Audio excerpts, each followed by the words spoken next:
We're here. We're back. It's been a while. I know you guys are confused because we've time traveled now. If you last saw Journey into Wrestling with Nate and Brando hosting, it's been some time. But we're back. We're hosting again. We're here together. We haven't actually had a real Journey into Wrestling in even more time. So it's been some time, and this is Journey into Wrestling. Welcome back. It's Nate. I'm here with Brando. We are going to be talking about a few things today. This is kind of an impromptu type thing. There's not really a lot that we planned for. So I cannot wait to discuss whatever it is we're going to discuss. Brando, wrestling's weird now. It's gotten weird. You know, it's officially WrestleMania season, which is always my favorite time to get into wrestling again and start talking about it or watching stuff. But I mean, there's a lot of cool stuff happening just in the overall universe of wrestling. And, you know, not just within the confines of the WWE, it's all across the industry. There's a lot of moving parts kind of going on. And we're only going to touch on a couple of things here today, mainly with the big top two, because that news enough would fill an entire podcast. And, for us to kind of cross over here to the universe, I'm glad to be back here on the old JI dubs, you know. I mean, this was sort of was it the third spinoff of Journey into Comics? Because we had Foodies or Game Addicts and Foodies. I think it was Game Addicts Wrestling and then Foodies. Oh, okay, well then it was the second spinoff because, you know, I put a lot of heart and soul and thought into these into the first two spinoffs because those were ones involving me. The Game Addicts was just me and Mike, and then JIW was another podcast with you, and it was like, hey, that's why it's called JIW. That's why it was called Journey to Wrestling, because it was a literal name and host offshoot of its parent podcast. So it's good to be back here on this show. And, you know, and of course, I've loved what you and Buckles have done with it and covered a lot more across the spectrum, even more than I ever could, because there's so much in wrestling that's awesome. There's also so much in wrestling that makes me roll my eyes. Anyways, different people, different strokes for different folks. Guys, wrestling, it has been that for its entirety of its existence. Sure. And I'm glad to be talking about it. As this makes air, whenever this makes air for you, of course, within the confines of this being a podcast within a podcast on GIC, it's probably going to go up on Monday. We Incepticasted. We didn't even tell the people that's like a thing now. Yeah, okay. We're in a different multiverse. Occasionally on JIC, we're going to be throwing in some of these other podcasts that we have been affiliated with. If by any means, just to put some cool content up for that stuff and to team up and to get things kind of rolling again for these other shows that we're kind of been involved with. The pandemic and everything has done a lot to kind of slow down our output of shows and to really hinder even our drive to continue to want to do stuff. And even JIC was no exception to that. Now that we're trying to get more involved and get everything kind of get the ball rolling again on one show, let's use it. That you just like they do within the confines of Marvel or DC or these other things. Let's use that as a stepping stone to try to get the ball rolling with some other things as well. And we did it. The last episode of JIC was hey, here's a Game Addict, here's some gaming news, and here's some conversation. We're going to do it here again with JIW, and that's why I'm here. That's why you're seeing my beautiful face, and maybe we'll do more stuff like this impromptu in the future as well to help keep content flowing for these shows. So you might see Nate crop up more on Game Addicts. You might see me crop up over on here, and that's just because we're already here. We don't have to carve out a separate record time to try to make this stuff happen. That is the one crux of the thing that's been the hardest thing about getting content out. That's to make the time to do it. That has been difficult. So we're already here. So since we're here, we have now stepped into the squared circle. Nate, where are we starting, Brando? Dude, this year has been crazy. So COVID has affected the wrestling business just like it's affected most others. But since wrestling is a live event attended thing, it has really hurt the wrestling business. Because you had, during the high points of COVID, or maybe the low points, you had just fans not being able to attend, and only the biggest name promotions could keep things going with making content. The pandemic era almost entirely killed Ring of Honor. You know, they're still around, they're still trying to keep it going, but a lot of their big stars have now signed on with other things and doing other. So they have to do a Ring of Honor reboot, in April, which is still coming. The beginning of this year saw COVID directly affect the WWE machine as far as their storylines and their stuff going into the WrestleMania season, with their top star, Roman Reigns, catching COVID and completely derailing that. And then it has been a whirlwind of story within story, this and that, moving chess pieces around the board to get to where we are now. Of course, they added a new pay-per-view, WWE Day One, they're not called pay-per-views anymore. This is they're called premium live events, PLEs, which I guess makes sense because you haven't had pay-per-view for like 6 years now. All right, cool. Day One was added. That was supposed to be Brock and Roman, the rematch from Saudi Arabia. We didn't get it. Roman got sick literally the day of, or day before. Whatever. Day one. On day one, it was like, shit, we can't deliver on that promise. So what do? We take the belt off of Big E and give it to Brock.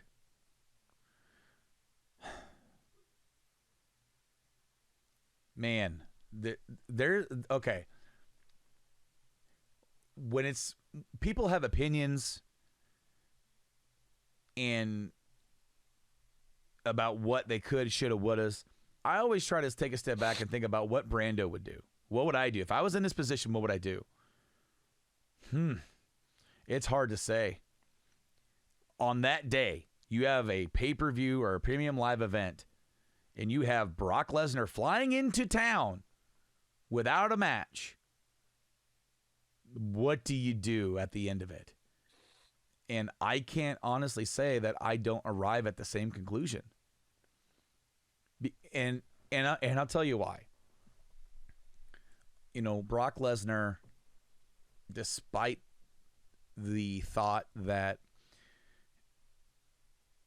he's kind of outwards welcome as far as like a star, he's the biggest name star the company has. He is a guy, when you book him on television or these events, people watch. They tune in. People grow tired of the act. He was a part-timer. He's been around more in the last 2 months, 3 months, 4 months, almost on the show every week. And that has been a refresher. But also, I liked when he would disappear, because it's like a weekly television stuff gets tired to me anyway. But think about this. He came back in 2012. 10 years since he's been back in the fold. Who's a bigger star than Brock Lesnar in the wrestling business? There's only one other guy. Punk. No. Mm-mm. Punk to no. Mm-mm. Think about the only other star that is as big as Roman Reigns, or as big as Lesnar is Roman Reigns, and that's because of the sheer numbers of business they do. Well, Punk got heads turned, but they didn't stick around. They did not stick around. The last ratings for AEW was the lowest in company history. That doesn't mean that they're doing anything bad. That just means that there is a contingency and there's a built-in WWE audience, and they go after a more casual audience. AEW doesn't do that. This is another podcast to be had. When you look, when there's only two guys that are at that top echelon of stars. Whether I don't even know where you would categorize them. Are they at Cena's level? Probably. Is Cena at Austin's level? I don't think so. The Austin Rock, I think, is another echelon of star. You're on a totally different level, bro. Yeah. So do I think Cena got pretty close to that? I think he did. But I think it's kind of hard to classify. Do I think Punk is in that level? Sure. But do I think he's bigger than Brock Lesnar? I think he's maybe a half step down from Brock Lesnar. I think he has name value, and he brings people in, but in terms of like cross media, Brock Lesnar gets cross media attention. Punk doesn't really get that. He did when he came back, but he doesn't. But it hasn't been sustainable. So I like what Pat McAfee said about Lesnar real quick.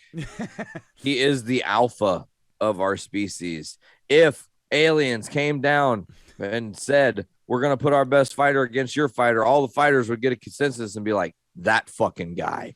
Look at him. He's a jacked creature that doesn't make sense. Absolutely. Now, look, I didn't say that Punk is on that level as a dig at him, because I really like Punk, and I've always liked Punk.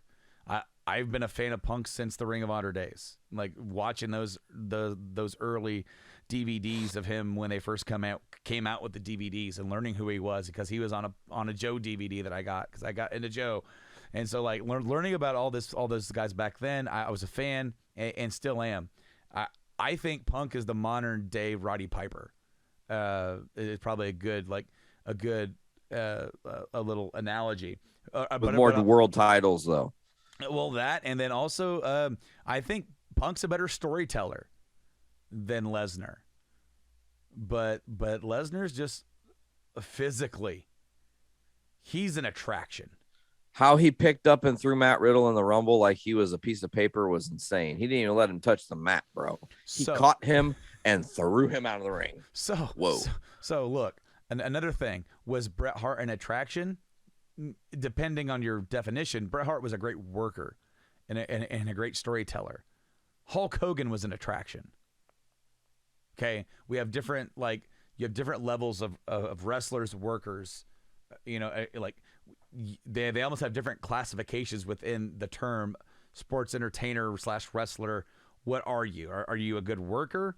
Yeah, because Daniel Bryan's a great worker and storyteller. Is he an attraction? It really depends. If you throw his name up on the marquee, is he going to sell out a WrestleMania? Who's his dancing partner? Is his dancing partner The Miz? No, he's not going to sell out. Is his dancing partner Brock Lesnar? Instantly. Is it CM Punk? You're getting close. I think a lot of people want to go see that. Is his dancing partner John Cena? Instantly. Those guys could make magic. Anyways, so the landscape in the WWE is definitely all over the place, and it's not necessarily good storytelling, but they're getting where they need. They're trying to put something together to get where they need to go to tell their story. They're definitely having me more intrigued on and I can't believe I'm even going to say this. On the other side of the results of last night's Elimination Chamber, I am more intrigued at WrestleMania season. Yeah, there's only 3 matches booked for Mania. And okay, so WrestleMania is a 2-night event. Thank you, they've done it again. I have grown tired of the 6-hour Sunday event. I'm tired. I got to go to work the next day. I can't be staying up that late. I remember staying up one night, or one of the nights. Maybe I'm trying to remember which one it is now, because they don't number them anymore. It was the one in Orlando. Was that 33? The one where Roman Reigns and Taker closed out the night. Yeah. It was 12:30 at night. I almost fell asleep on the couch, not because I wasn't interested in the match, but because I was tired. It was 12:30 at night. That's why. Well, and we were doing LaFicon that weekend too, so it was a lot going on. I was tired, Then 2 years later, or whatever it was, the main event: Rousey, Becky, and Charlotte. Main event. I went to bed and just watched it when I woke up the next morning, because I'm like, I'm not staying up. Like, I want to see it. I really did, but I didn't want to sacrifice my sleep anymore. And also then sacrifice possibly missing the match because you're having to go back and rewatch, and then you aren't as invested in watching. Because when you see something for the first time, there's nothing greater. Let's be real. Especially when you see something live for the first time, there's nothing greater. So, and of course, wrestling is a very unique entertainment business in that that first reaction is the best reaction. And okay, so now we're doing a 2-night event. So, Nate, yes, sir. Before we switch gears and go over to AEW, we're going to talk about the results of the Elimination Chamber Premium Live event. And Rey Mysterio with Dominic defeated The Miz. Dominic got ejected. And apparently, Miz says, I'm going to get a tag team partner. and face them. So we're gonna supposedly at Mania we're gonna get Miz mystery partner versus the Mysterios. The rumors is that is Logan Paul.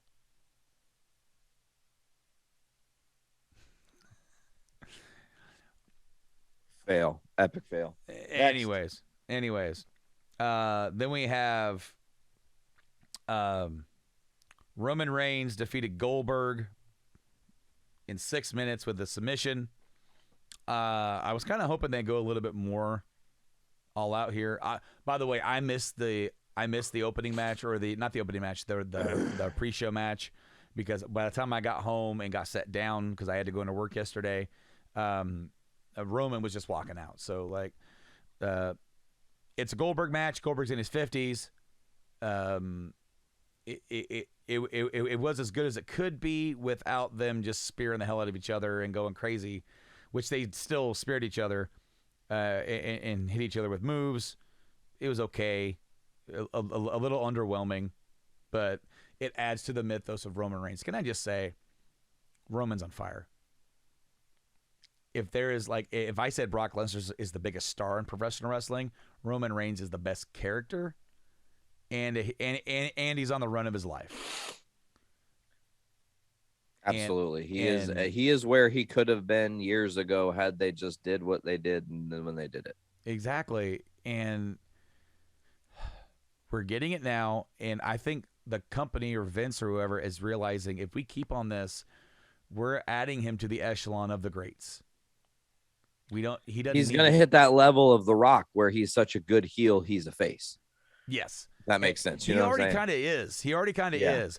But he still does his job and gets people to boo him too, which is good. And you're also basically making him beat every single freaking person that's out there, in hopes that you can eventually build somebody up to beat him and get a good rub. Because now so he's champion going into Mania. The next match, Bianca Belair won the Elimination Chamber match for the women's match, and she is going to be facing Becky. So that's that match. Ronda with her arm tied behind her. It wasn't even behind her back. It was like on her. It was said behind her back, but it was actually on her side. Ronda and Naomi defeated Charlotte and Sonya. Ronda had to wrestle with her arm tied on her side. Drew McIntyre killed Madcap Moss. Killed him. He did. Just murdered him? He died? Did you not see the spot? No. Did you not see the spot? There was a spot. Let me find. Get spot monkeyed. It is a. Where is it? Where is you? I thought I had saved it, because I'm sure I did. Oh, here it is. I'm sending you the video. Okay. It's only 2 seconds, so not that long. He did a kind of a alley-oop type spot, and Madcap Moss landed on his noggin instead of his face. Oh, God. Damn, he spiked him into his brains. He did. He died. He has died. He has died.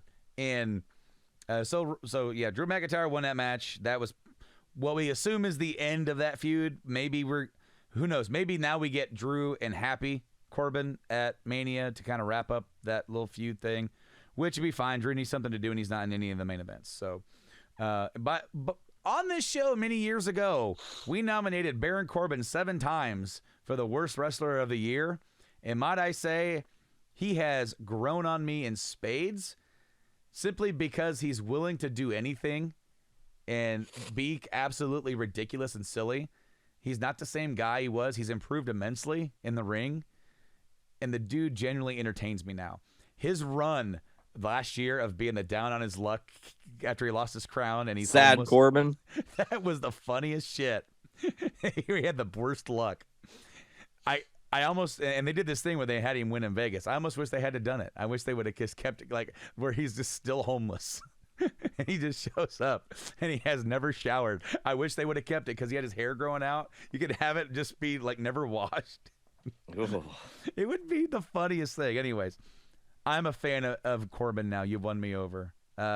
Becky Lynch defeated Lita in a good match. 12 minutes and 15 seconds. It was a pretty good match from Lita.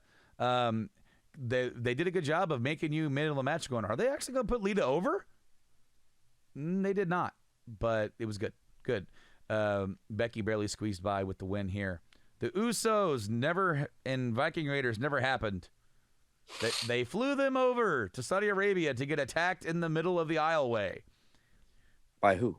The Viking Raiders got attacked by the Usos, and the match never started. Yeah.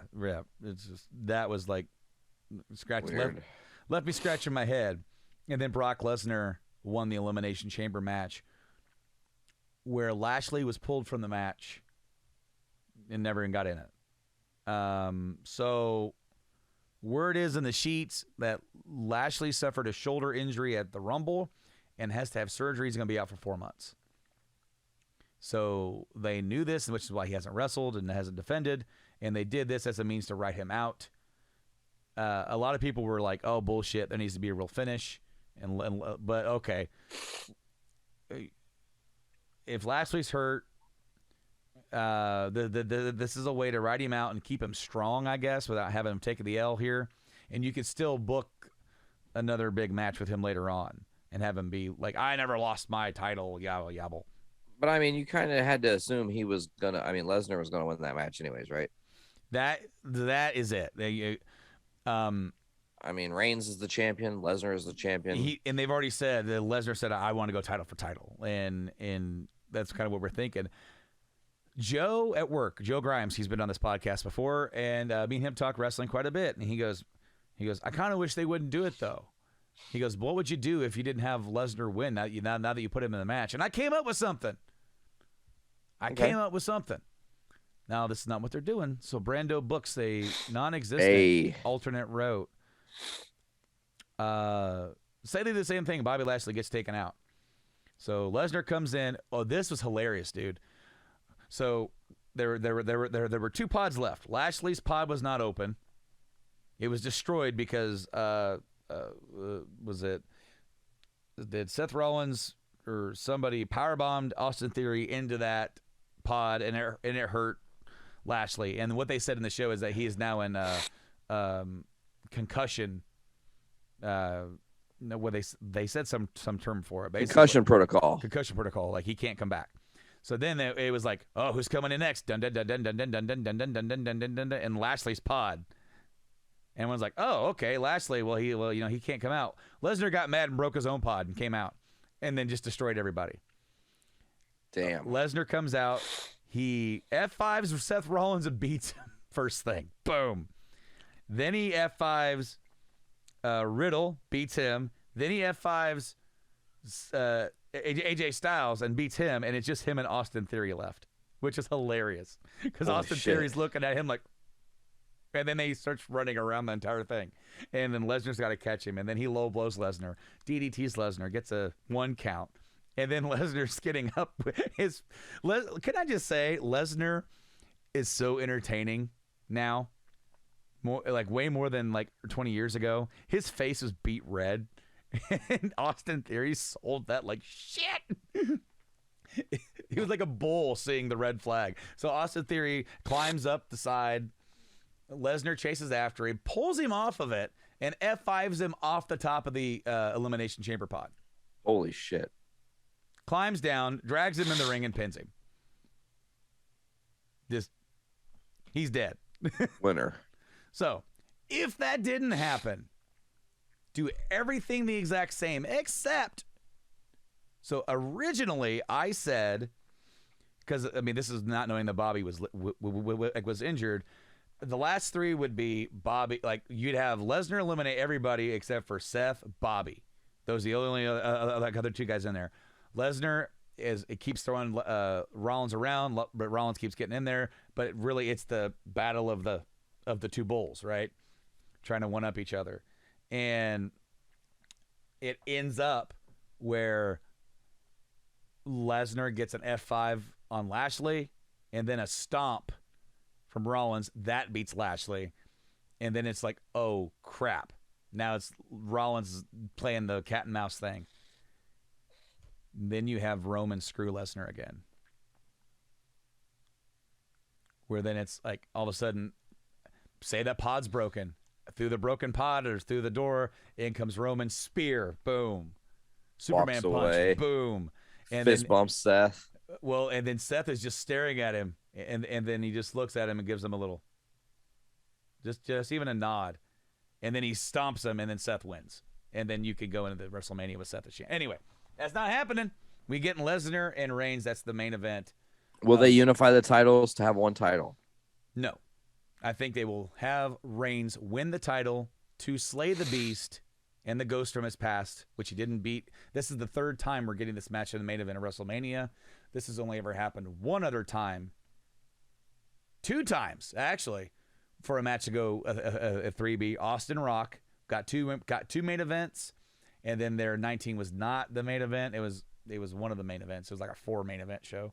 Yeah. And then Triple H and Taker had 3, 17, and then the back-to-back 27, 28. But as far like this match will be main event 31, which got interrupted by Seth. Main event 34, Lesnar wins that. Now here we are. I think Roman gets his win, and he's standing and acknowledge me. I have now slayed the Beast. I am the most dominant superstar in the history of ever. I think they're still heading and hoping for next year. And if I'm WWE, I'm keeping the belt on him the entire time. I'm keeping both belts on him. Maybe you find a way for him to get rid of one of them. The most dominant champion in history. Yes. You could call him. And then the main event of WrestleMania 20 or 39, goddamn. Him and Rock in Hollywood. Number 1, you're getting The Rock's name, massive buy rate or attendance and views. And also, The Rock's XFL is launching. Him coming in gets a, hey, come watch my XFL and all that kind of stuff. And then you have Roman beat him. Ooh. Yeah. Like what do you? That's the only other thing that's the only thing that I can think of. If you do anything other than that, you kind of shit the bed with Roman. And then what I would do with Roman, okay, so I'm gonna fantasy book out. Roman has beat The Rock at 39 with both titles. I'm off of your booking, okay? Okay. Next night on Raw, he shows up, both belts, suit and tie, walks in the middle of the ring and says, most of your heroes walk out here, got the title, they start crying, they're sad, they got to give it up. Their run cut short because of injuries, but not me. My run is unending, and I'm putting a stop to it because I got nothing else to prove. And he retires, leave the belts open, then you can start to build somebody new. Mm-hmm. And he never really lost them. He gave it up himself and give him some time to rest because he's had this very massive run where he really did carry the weight of the company for 2 years. And then at like, say, a SummerSlam or a Rumble, when you were least expecting a Roman Reigns return because you keep it out of the dirt sheets and don't let anybody allude to it, have him return and it will pop. And then guess what? In that moment, he'll go from that heel that is over the top to holy shit, this guy we loved seeing do what he did is back, and now he is a face, even if you align him as a heel. Right. I mean, it just if you end it, you can build somebody up to end it. You can do that route, even before you get to The Rock, if you need to, okay? Because I still feel like if I were going to do it, I would try to rebuild Big E for that. But it seems like they're done with Big E, and that's a big shame. No pun intended. But seriously, it really seems like they decided to ixnay on the experiment with him and kind of lump him back in. And it's like I kind of feel like he was just trying to get started. He never really had a good run, and it just kind of sucks. So I feel like he can be salvaged. But then again, if there were going to be a guy, if they're going to try and groom a guy to beat Roman, who's it going to be? It's not going to be Tommaso Ciampa. Not going to be a 38-year-old dude. It's going to be like Big Papa Slump. I'm kidding. I'm kidding. I don't hate Braun Breaker. I think he's a talented young kid. They obviously see a lot of money in him. He's got a great look. He almost has his uncle's mouth. as far as he definitely has better promo skills than Rick. By about 69%. But when you're a genetic freak like him, it doubles it to 138%. And that means he has a 99% chance of being 4%. I don't know. Mania 38 comes to us from Texas. We got the first Hall of Fame induction for The Undertaker. You're in Texas. He's Do you think he needs to be wrestling for like 20 more years before they should actually induct him? Dude, they inducted Edge after 1 year being retired. Yeah, it's a joke. They inducted Eddie a few months after his death. I mean, he could be the only inductee that for this year, and it would be okay. I know they're going to try and get a couple other guys, and of course they made the courtship to Jeff Hardy, I guess, with that story. Yeah, What happened? You rubbed that cow the wrong way, baby. Dude, they overreacted with that whole shit, and that's a real shame because even for a second I was like, oh shit, he fucked up again, As it turns out, I guess he didn't. And then my favorite thing about that whole thing is that Matt mirrored that on Dynamite recently. Did you see that? Mm-hmm. So yeah. So okay, so WrestleMania, we got the Hall of Fame ceremony. We have a 2-night event, only 3 matches announced, and for night 1 and night 2, for each night they've only sold like 50,000 something each, 56 something 50. So the building is halfway full. We have Becky Lynch, Bianca Belair for the Raw Women's Championship, Charlotte Flair defending against Ronda for the SmackDown Women's Championship. One thing about Ronda's return, I think she takes this business too much to heart. When the fans turned on her last time, I think she took it personal.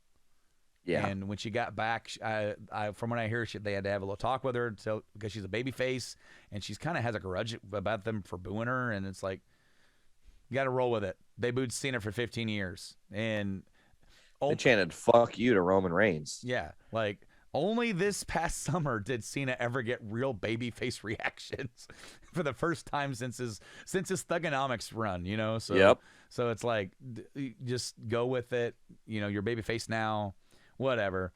Then Lesnar, WWE champion versus Roman Reigns. That's the biggest match you can book. Unfortunately, it's a match we've seen before. Hopefully, they lay it out there. I think we're going to get a good match out of these guys. And will it be stipulation by the time we get to Mania? You mean like more to it? Hell in a Cell, ladder match, no holds barred, buried alive. I mean, you can do any number of things with these two because it's a, finishers match. Judy Bagwell on a pole match. Yep, put Judy up on the pole. Yeah. So, did you hear the rumor about somebody coming out of retirement for a match at Mania? I did. What do you think about it? Happy for KO, sad for the business. Why am I sad for the business, Brando? 9 years ago, we could have had Punk Austin, and it would have sold more tickets, no offense, than more aged Steve Austin with Kevin Owens. My thing is, I don't think it's going to be a match. My thing is, KO is going to come out there. He's going to talk all this shit that he doesn't have a match. He can beat anybody he wants and play the heel because he started doing this shit talking on Texas.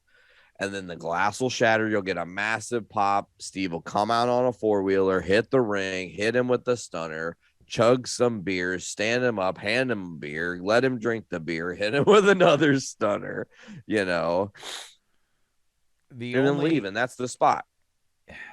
And that's a little disappointing because they have an opportunity to tell an old school Steve story and Owens can be this, Owens can be one of the best heels in the entire company. You and I both know this. He can outclass anybody being a heel. He's better as a heel. Just like The Miz is The Miz is a face that just feels awkward. Like, just like, what are you doing? Like, no, he needs to be a jackass. That's where he shines. If they're able to pull out, like, not the what Steve Austin, not the I'm semi-retired, still coming around every week as a sheriff, Steve Austin. If they can pull out some of that 97, 98 Steve Austin promos out of him and let him go, you can have some real gold. You can even like recreate in a good way, not as a not as a glorifying. Oh, this is a like a shade to like this is aged badly. You could try to do some cool stuff with it. If he's able to go, I think he should go. I think you are right. It would have been better 10 years ago, but we're not. But that ship sailed. It's the same reason. And then depending on the Punk you have, because the Punk in 2011 would have cared. The Punk of 2013, even wrestling Steve Austin, wouldn't have cared because he didn't care about wrestling The Undertaker. When you have a dude who is disenfranchised, he's not going to care, and he's not going to bring what he needs to bring. And then it's unfortunate because Punk is so good when he's in it. Obviously, the stuff he's been doing with MJF is clear indication of that. When he's invested and when he's in it, it's fucking gold. His entire program with MJF has been gold. That is the one thing on a constant basis that AEW has been producing that has been great. AEW has I have some issues with AEW as a product because it's somewhat inconsistent. There's some great stuff, and then there's stuff like, why is this getting television time? It varies.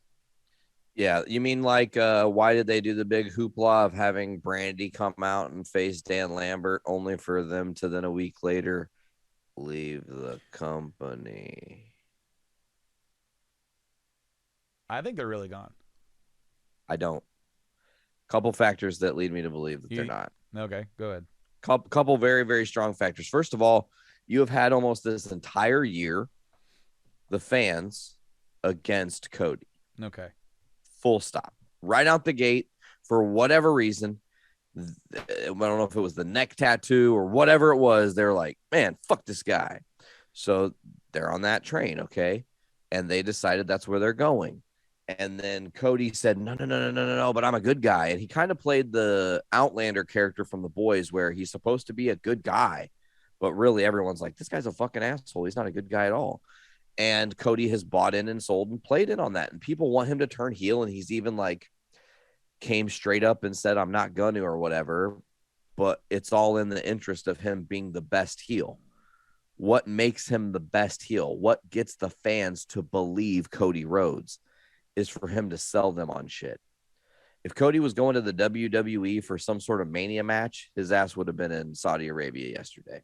You would have seen him somehow, some way. That last spot in the pod would have fucking been Cody Rhodes showing up to shock the fucking world. I think this is what Cody's doing. Cody made it very well known that he, as Cody Rhodes, would never challenge again for that AEW title. He really put himself in a really tight little corner, okay? Mm-hmm. And he's gotten to the point where he can use Cody Rhodes, the name Cody Rhodes, on TV, and that's like a legacy thing, and it's beautiful and great, right? But who could challenge for the AEW title that on a technicality would make him a brilliant heel? Because again, playing on the it's all in semantics. Cody Reynolds. And I think that Cody did leave AEW, and I think Brandy did quote unquote leave AEW. I think they're just taking a little bit of time. They're going to spend a little time with the daughter, give her like 6 months of more parenting, togetherness, and all that. Let Cody really, really, really focus on that. And then I think he is going to come back with a vengeance, because there is no way. Listen to me. In my brain, I'm not thinking about like, oh, what's best for business right now and in the moment. My brain is thinking about the trauma and the other stuff that happened before we got here. And Cody hating WWE and what they did to him, hating the whole Stardust thing. Mm-hmm. Obviously Vince has no use for Triple H now, so you're not going to tell the Cody Triple H story. That's not happening. So, Cody broke the throne. You remember? Mm-hmm. You remember the throne break? That was a big thing. That was a huge moment in wrestling. No one man, no company owns pro wrestling. We own pro wrestling. Cody said it. He's not going to turn his fucking tail and go right back to Vince. It's not going to happen. Everyone is expecting that to happen because Cody's playing the dirt sheets. Do you know who did this masterfully? Do you know who did this almost better than what I think Cody might do it? Matt fucking Hardy in the Edge storyline.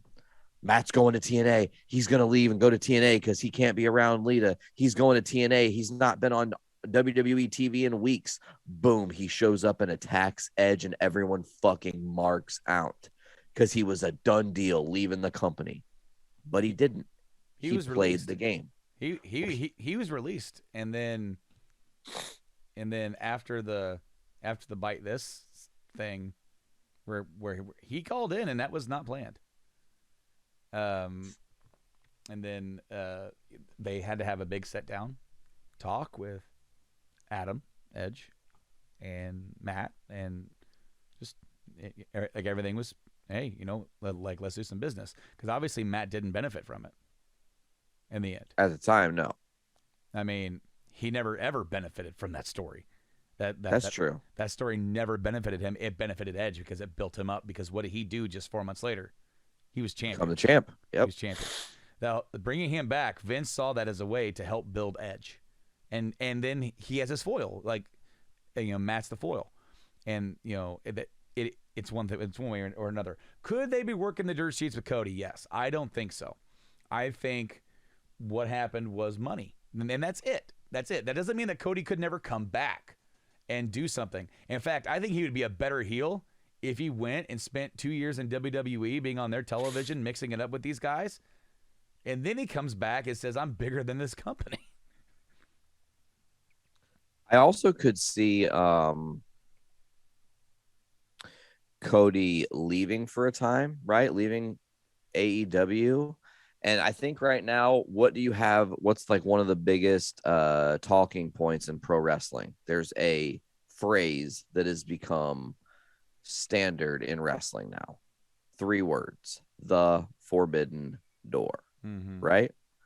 So the forbidden door. Okay. I think Cody wants to kind of get away from that concept for him because he already kind of was the leader of the forbidden door when he kind of rounded everybody up and said, let's start our own thing, with the Bucks. I also believe that Cody has unfinished business with some other people and some other companies. He also is a NWA world champion at one point in time. And right now you have one of the hottest names rocking the NWA championship in Matt Cardona, who has reinvented himself, become, you said Lesnar's the biggest star. You said Roman is the best character. I'm going to go out and say Matt Cardona is hands down the best fucking heel in the entirety of professional wrestling right now. He has made it so easy to hate him in every move he has made since being released from the WWE. He's okay. So I want to kind of rephrase what I said. I'm not taking back what I said, but I'm laying it out from a different point of perspective. Sure. Does the casual wrestling fan even know who Matt Cardona is?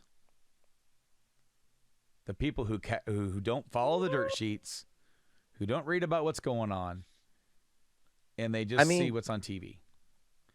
Do they know? But casual what he's wrestling doing? fan. Here's the thing, though. Here's my one.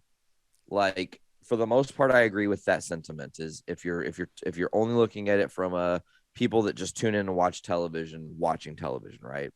But what do I also know? We live in an era where social media is a huge thing. Mm-hmm. I also know that Matt Cardona, FKA Zack Ryder, did the unthinkable and had 1 million Twitter followers before John Cena did. Sure. I mean, okay. And he has found a way to build his following to be beyond just the casual viewer. So I think there are people that probably, regardless of where, now it's easier to follow a wrestler when he gets released, right? Think about it. When we were kids 15 years ago, if The Rock got laid off from WWE, we wouldn't have necessarily known if he was wrestling in New Japan at that time because it wasn't the same. Yeah. Now you have the affordability to follow these stars. And I think that Matt's just one of those few guys that no matter what he does or where he goes, man, eyes are on him. I think he is one of And the best heels in the business, and I think he's the shining example of what you should strive to do, and almost he's doing it in his own way. The same thing that Drew McIntyre did when he got released. just a total reinventing of yourself on the indies and proving yourself to the indie crowd. Because if you can get over at an indie show, you can get over at a big show. Yeah, pretty easy. And it basically get yourself over to the point where they can no longer deny how much you're over, and so they can't always keep pushing you down the card. Obviously, that's worked very well for Drew. Drew he's not in a shining spot right now because who's the guy that goes after Roman after Brock? Drew. Does he beat him? Fuck. You almost want him to, or at least get one of them. Right? But, I mean, that just kind of counteracts my point from earlier where I think they should keep Brock strong. Or not Brock, I'm sorry, Roman. But at the same point, no, like the next guy underneath those two guys, as far as what the company sees as bankable, and the guys who are going to not only show up and draw people, captivating on television, but the guys who are there's another level to WWE that I think that AEW almost gets but doesn't quite get, and that's that mainstream accessibility. Like, who's the guy who could sit down and talk mainstream with those people? And I thought Cody was one of those guys. Obviously, he had some cross appeal.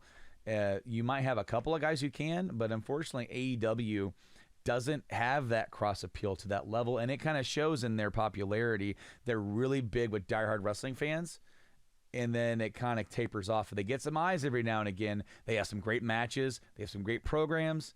They have some really big surprise reveals, but you're definitely like here.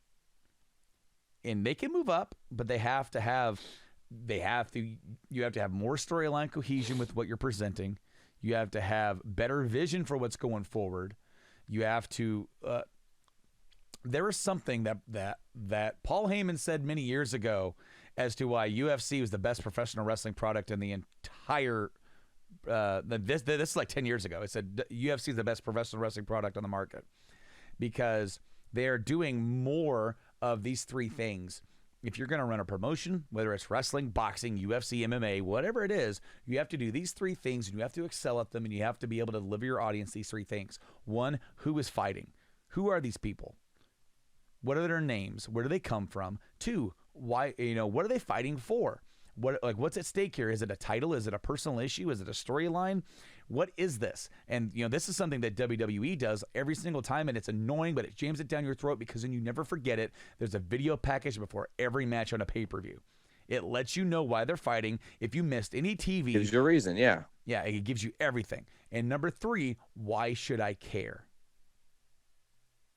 And I feel like sometimes on some of those three things, AEW kind of drops the ball because they are a wrestling fans company, and that is good. We need that.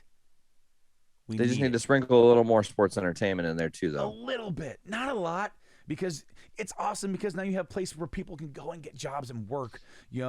Was it a big deal that Jay White showed up on AEW? Yes. Who the fuck is Jay White to the American audience? If you're a diehard indie fan, you know who he is. Daenerys Palin. But yeah, we gotta kind of gotta get there. AEW they're close. They're putting out good stuff. They have a good pay-per-view coming up around the corner, and that is Revolution. I actually have the card. I had the card. I got rid of it. I got rid of the card.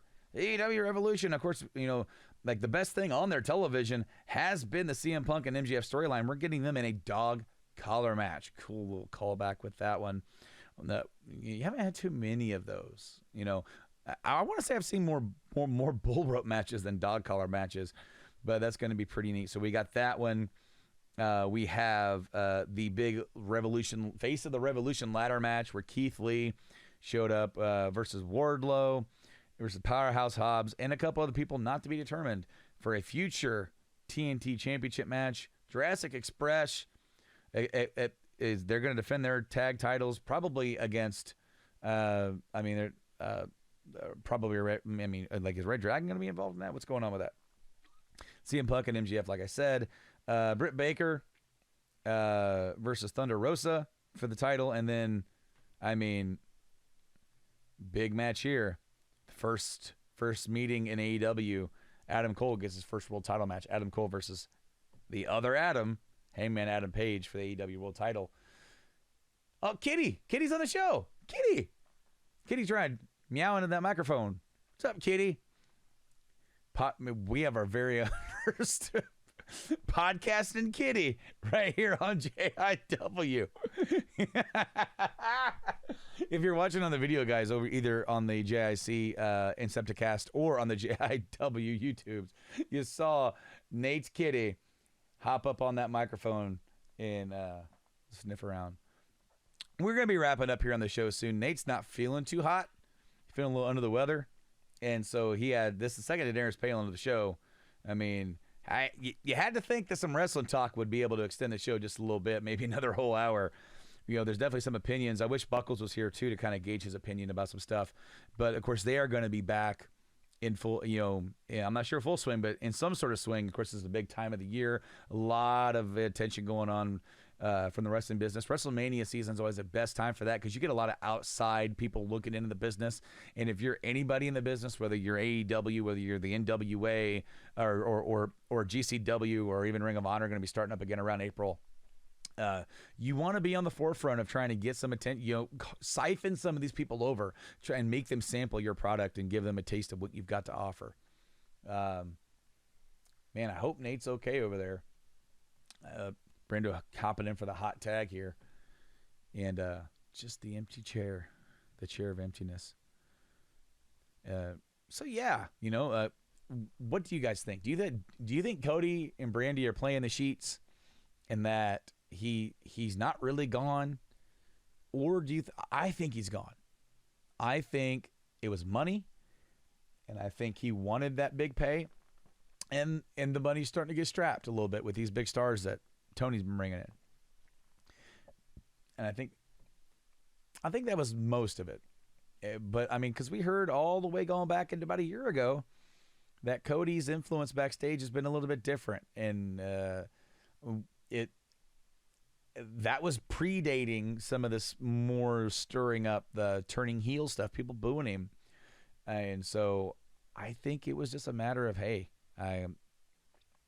not goodbye. This is see you later, not goodbye.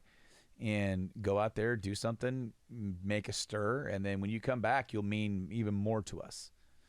Because he could go to WWE or anywhere else, but just think about it. He's a bigger name now than when he left WWE, and it would be ridiculous not to put him into a main event spot.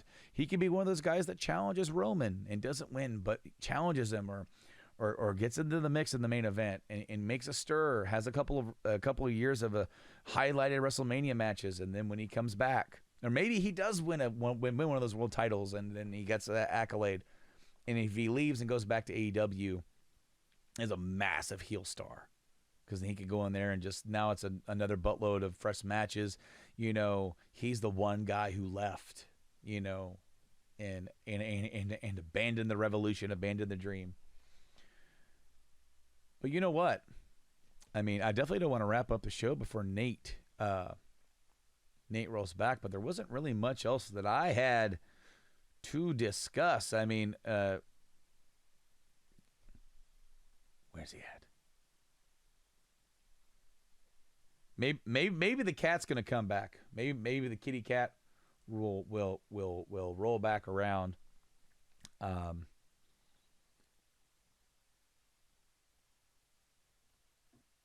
Nice little pregnant pause there. Anyway, guys, yeah, we thought you guys would enjoy a little bit of GIW here on the main show, and just know, unlike Buckles, I did not make Nate walk away and walk off the show. He did that of his own volition. He had to take care of some business, and Buckles makes him walk off the show every time they do a show. He says something that just like takes it just one step too far. When one step too far. Buckles is opinionated. As am I. As am I. But Nate, you know what? There's really not much else I really had to add, and I didn't want to end the show without you. Just note, Nate, while you were gone, the cat came up and sniffed into the microphone. We had our very first hot tag from the cat try to take over spot. Which one? Was it the smoky one, the gray one? Oh, Jean Grey. Yeah, maybe. Jean, son. Oh. Anyway, but yeah, dude, that's about all I got. You know, is Cody playing the sheets? Maybe, maybe not. If he is, it'll be good for the business. It'll be good for the company. Come back as a heel. If he's not, he could leave, become a bigger name by doing something else somewhere else, and then come back still and be a bigger name for the company. Either way, it's a win, in my opinion. I agree fully, bro. Folks, just so everybody who is watching Journey into Wrestling knows, we will be coming back soon. We are going to keep the pretty much the same similar format. We've got a couple changes we're going to try to make. It's interesting because when Buckles and I started doing the show a couple years ago, after Brandon and I didn't do the show as much, Buckles kind of started this like someone to watch thing. Mm-hmm. And a lot of his someones to watch have really paid dividends on where they are now. So it's pretty cool. We've got some stuff in the works. We went to a live indie wrestling show yesterday that was amazing, and there's lots to talk about. So expect, I would say within the next couple weeks, even we're going to probably have another episode out for you guys. So I just want to thank Brandon for coming on, joining me for this one, catching us up on some AEW and WWE news and rumors, and rounding that stuff up. Are we switching it back? Are we taking it back to the other lands before we get out of here? Or are we just keeping it casual as we float on? Yeah, either way. You know what? Let's just keep it on here. That way we don't have to cut the video and all that kind of stuff. We'll do the outro as per, because this was an Incepticast crossing over the Podverse and all that kind of stuff. All right, folks. Well, as always, thank you all so much for both listening to Journey into Wrestling and Journey into Comics podcast. This was Journey into Comics 348. That's a lot of numbers happening all at once. But I just want to let you guys know you can check us out on all the different podcasting platforms: Apple Music, Amazon Music, Spotify, Castbox, Stitcher Radio, TuneIn, Google Podcasts, iHeartRadio, many others. Just search Journey into Comics Network or Journey into Comics. I'm sure you can find us either way. Also check out all of our different YouTubes and stuff, because there are video versions of all of our shows if you're listening to this and not watching it. And if you are watching this, make sure to subscribe to our YouTubes, hit the bell for notifications and all that good jazz. Leave us comments, share it to your friends. Hopefully we said something that'll make you laugh and escape your crazy, crazy world. But Brandon, I don't think I got anything else. You got anything else to add, my friend? That'll be it from me. All right, folks. Well, for Journey into Comics 348, Revenge of the Hot Sauce, I've been Nate. I've been Brando. And as always, pop your caps back and fill your brains with shit. Later, guys.